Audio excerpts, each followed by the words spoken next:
going to start today with just the retention drill, one or two retention drills for when we have the seatbelt. But what we're going to do today is we're going to start with the grip. And everybody's used to seatbelt or harness grip here. Everybody knows it, sure, no doubt. But we're going to use the two collars today. Okay, we're going to start with this.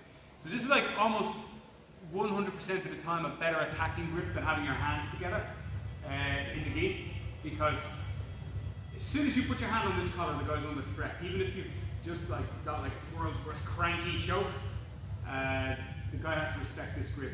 With your hands together, he's always fighting your hands. As soon as you can like release and pass the collar here, you've got a free hand to fight his hands, and you've got a good secure grip that he has to respect.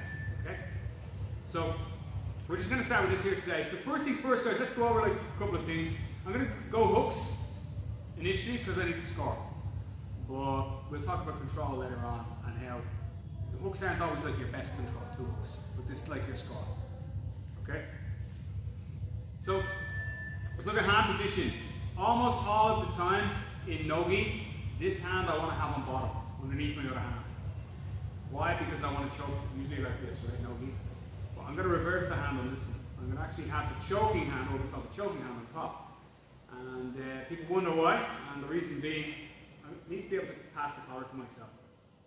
Okay? And if you hide it underneath here, you end up with this kind of fidgety hand fight. It's not really very good.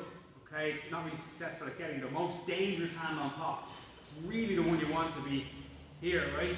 So don't hide it, even though he'll probably like straight away bring your hand to it, but it's still better to be able to use the free, the underside hand to catch here. Okay? Just for our first drill today, I'm just going to reach and I'm going to pass the other collar here and just hold them, not like super tight. You're not going to try and choke the person at this stage.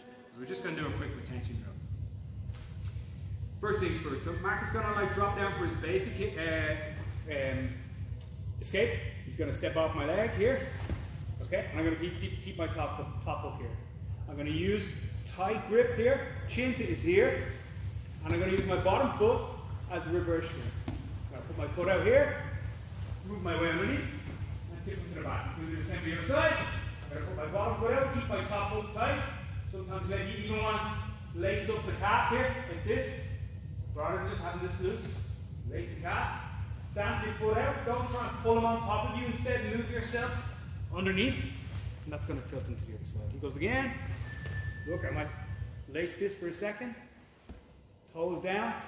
Don't let me see this, it's not very strong, because you can't really get your hips up when you do this, you just slide, you'll just move him around the mat. But when you post here, you can lift your butt a little bit, drop him to the other side.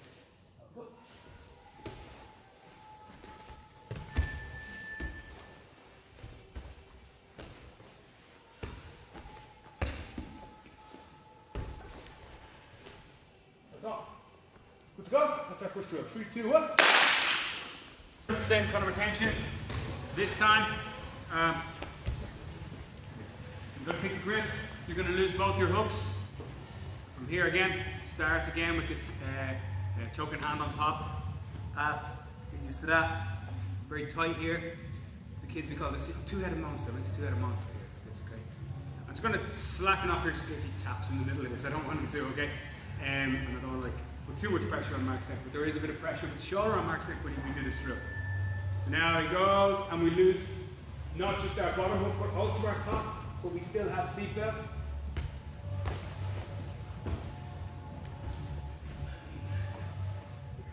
Okay, goes the other side. What are we doing? I'm going to reverse Homer Simpson walk.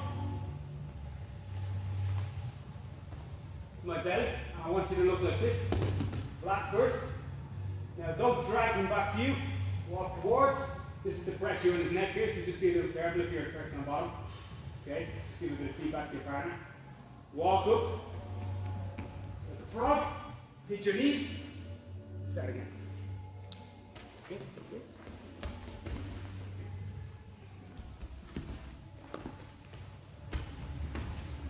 says everybody?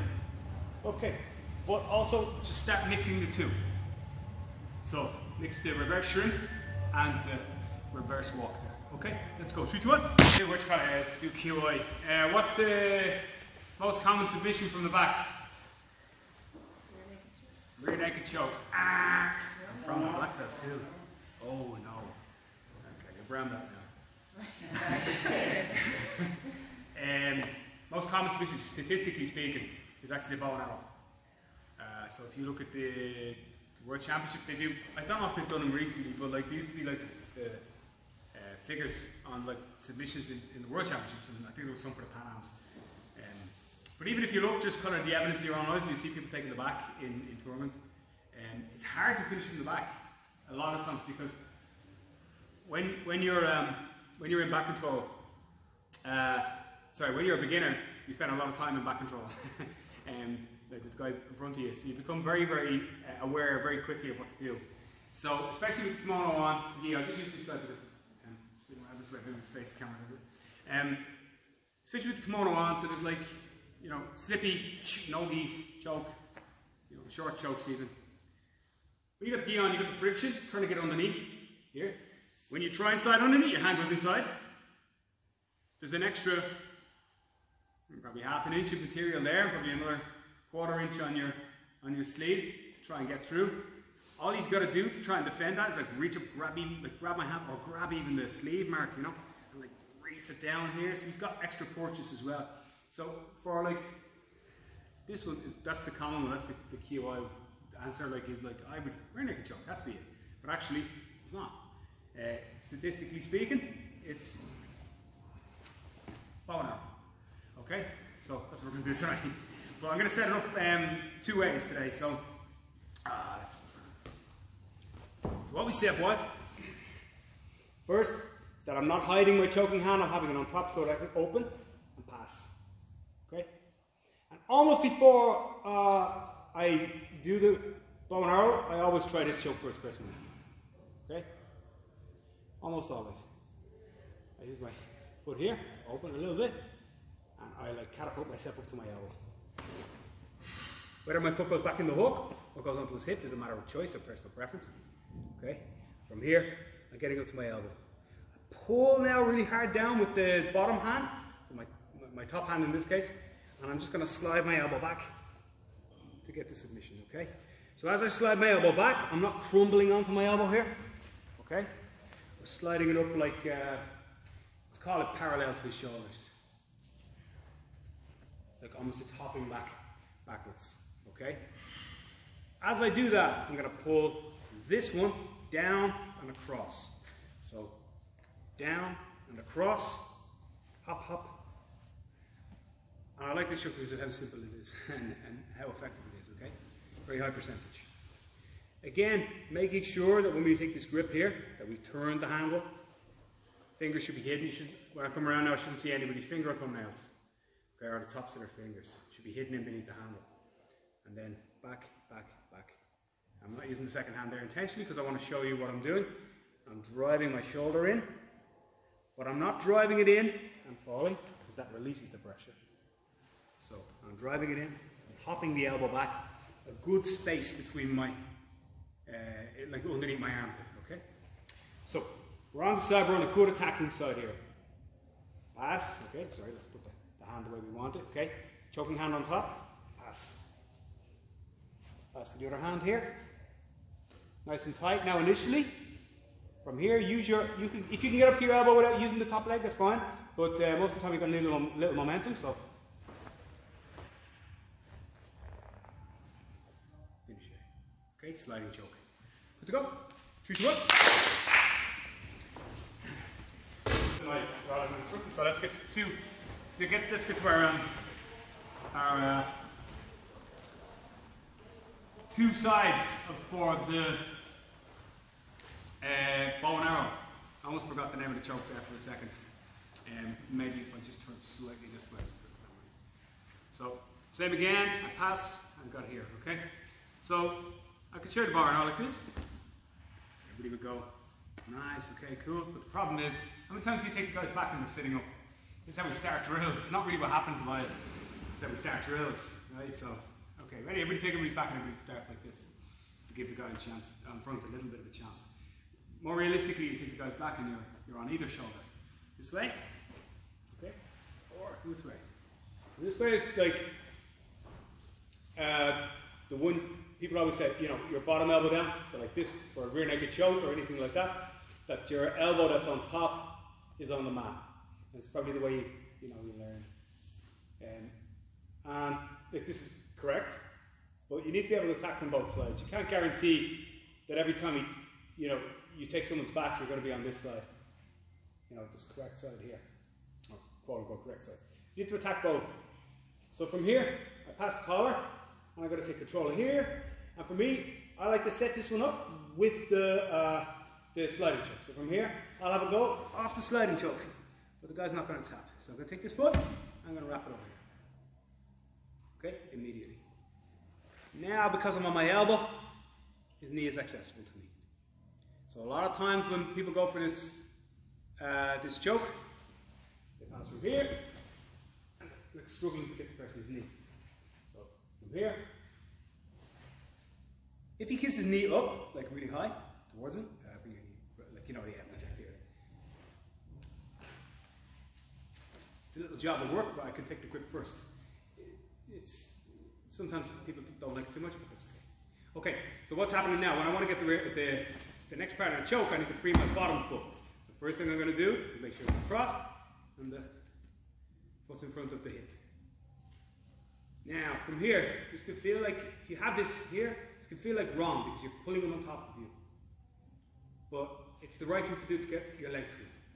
A lot of times you'll lose this choke trying to just like pull the leg out and try to get it up to his head here or something like that. So what I'm going to do, I'm going to fall back now, go to my other shoulder.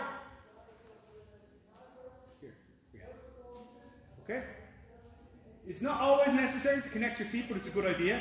So the choke is a little tighter. What's really, really important is that you're over the shoulder and not like here, okay, where he can defend. Over the shoulder, doesn't matter whether you trap his hand or not. Over the shoulder, cross your feet, and finish now, not by flaring the elbow, by just driving your hips in. Okay, like this. Okay, okay, let's look from the start. Same again. Okay. Choking sides is down this time, okay, for this one. Let's have a go off the sliding choke to begin. To get up to our elbow. Okay, he brings his knee up tight, which is good for us.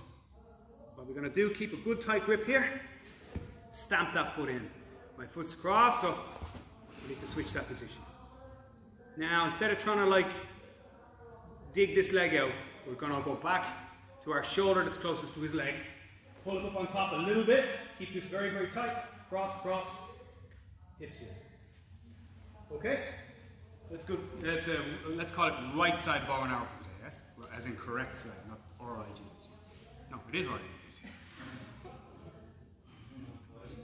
I'm going to edit that. Let's go. 3, 2, 1.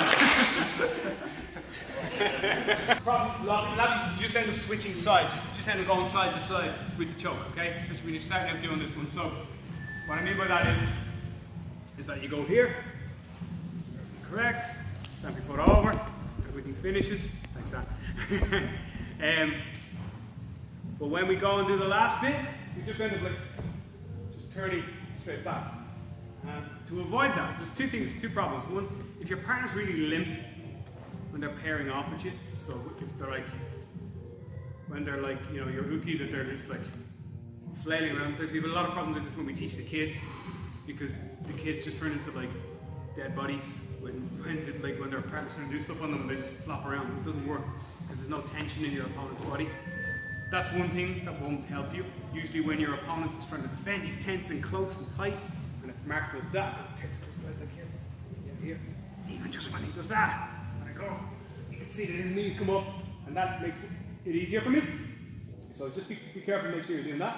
But if you feel like that's happening to you, you've got your free foot. To change the angle here. See? Stamp your foot, move around the corner, and now, here.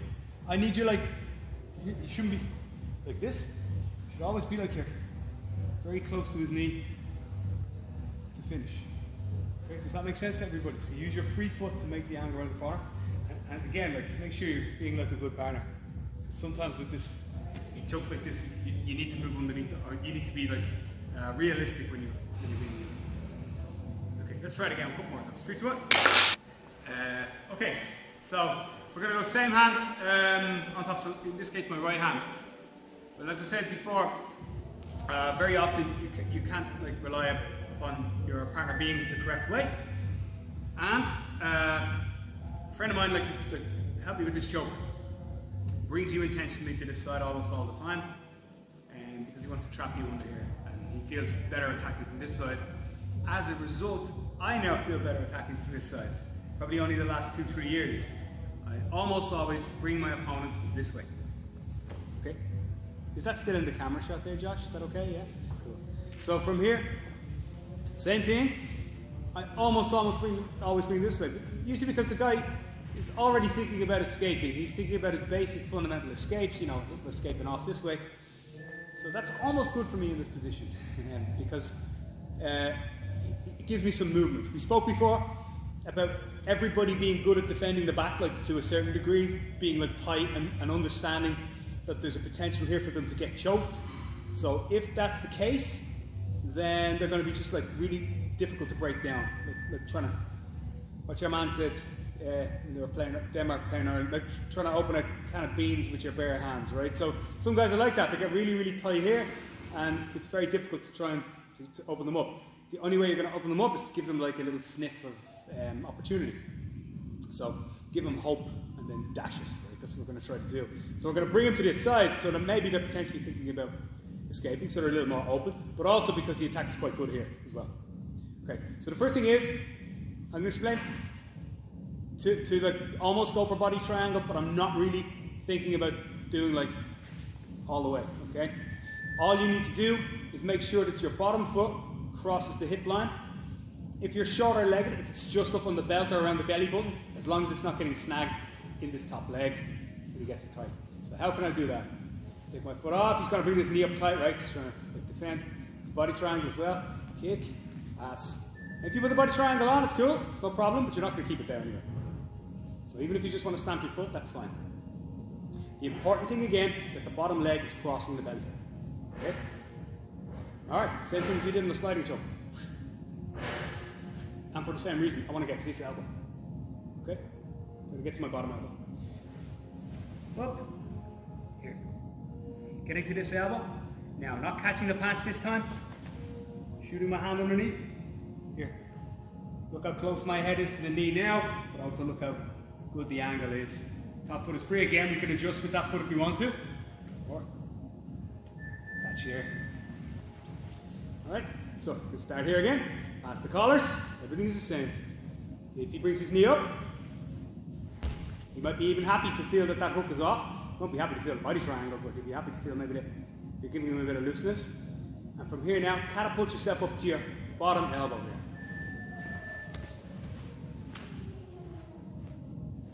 I'm hooking the leg on this one because I want the best angle possible.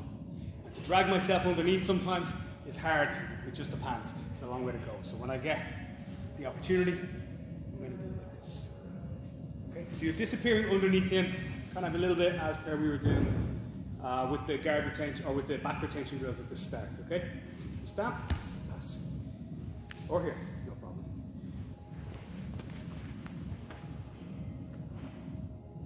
Okay, wrong side bar now. Good to go. 3, 2, 1. We've got 3 submissions there and 2 retentions, so I think it's probably enough anyway. But any questions on what we did? No, all good. I'll just show something else there. So about getting up to your elbow, it's a difficult movement underneath.